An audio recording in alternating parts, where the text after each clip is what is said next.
Great to see you guys. Michael Weldon here. Tonight I thought I'd share with you my favourite dish to cook when I've got that little bit of extra time to spend in the kitchen. And let's be honest, we've all got that little bit of extra time to now spend in the kitchens. It's my gnocchi and roll potato gnocchi with spicy red sauce. First thing you've got to do is cook your potatoes. I've just put these potatoes in the oven, nothing else on them, 180 degrees for about an hour.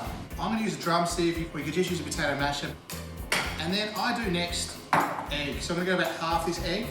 I've got 100 grams of flour here, but I'm gonna add about half the flour to start with. I'm gonna mix it in and add more if we need.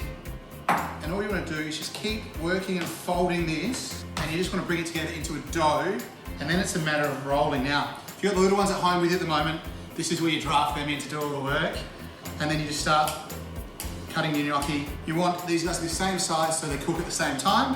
To go with that beautiful gnocchi we've just made, I think we need a spectacular sauce. And for me, the best sauce for gnocchi is just a nice spicy tomato sauce. The first thing we need to do is just chop an onion, drizzle of olive oil, and let that come up with the oil.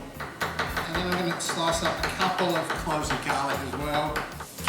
Quick pinch of salt. And then we're gonna go in with our garlic as well. And our chili flakes to add a little bit of spice.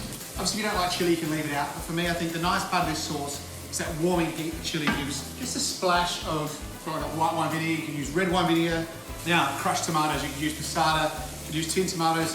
We just want to cook this down till it thickens up and the sauce intensifies. Probably for about 8 to 10 minutes. We're going to cook our gnocchi, boiling water. All I'm going to do is just drop them in. My rule of thumb is once they start floating, they're cooked. So all I do is go straight from the pot into our sauce. We can go in with our ricotta cheese as well. A nice sprinkle of our parsley. Just a little bit more cheese over the top. Have a look at that bad boy. A bit more of our parsley. There you have it, guys. That is my gnocchi star dish. Next time you're at your local Coles, grab these ingredients, cook it at home, get the kids in the kitchen and eat some delicious food. And most importantly, guys, stay safe and stay tuned for more awesome Coles What's for Dinner dishes from some of your favourite chefs and cooks from around Australia. Happy eating, guys. See you soon.